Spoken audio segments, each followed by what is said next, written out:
ফিল্মি স্টাইলে চোরাকারবারিতে ধাওয়া করল পুলিশ।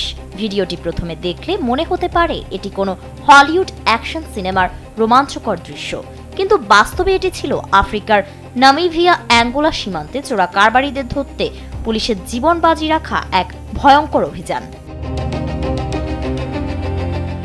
সম্প্রতি সামাজিক যোগাযোগ মাধ্যমে ছড়িয়ে পড়া ভিডিওতে দেখা যায় দ্রুত গতিতে ছুটে চলা একটি মোটরসাইকেলকে ধাওয়া করছে টহলরত পুলিশ। জানা গেছে মোটরসাইকেলটিতে করে 3টি 25 লিটারের জ্বালানির কন্টেইনার সীমান্তের দিকে পাচার করা হচ্ছিল। লোডশেডিং কিংবা ঘরের বাইরের তীব্র গরমে ওয়ালটন রিচার্জেবল ফ্যান থাকলে থাকবে শুধু বাতাস আর বাতাস। ওনজিভা সান্তা ক্লারা মহাসড়কে তাদের থামানোর চেষ্টা করে অ্যাঙ্গোলার পুলিশ,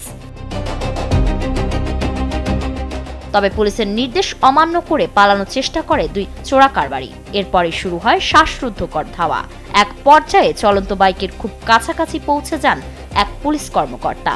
জীবনকে ঝুঁকিতে ফেলে তিনি পাচারকারীদের বহন করা ব্যাগ টেনে ধরার চেষ্টা করেন, কিন্তু পরিস্থিতি মুহূর্তেই নিয়ন্ত্রণের বাইরে চলে যায়। পালিয়ে যাওয়ার সময় এক পাচারকারী উল্টো পুলিশের মোটরসাইকেলে লাথি মারেন। দুই মোটরসাইকেলের মধ্যে শুরু হয় ভয়ঙ্কর টানা হেঁচড়া।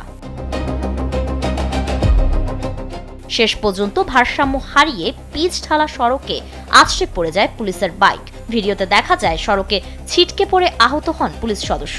তবে সেই সুযোগে সীমান্ত পেরিয়ে পালিয়ে যাওয়ার চেষ্টা করে পাচারকারীরা। পরে অভিযান চালিয়ে তাদের শনাক্ত ও গ্রেফতার করা হয়েছে বলে জানিয়েছে অ্যাঙ্গোলার পুলিশ।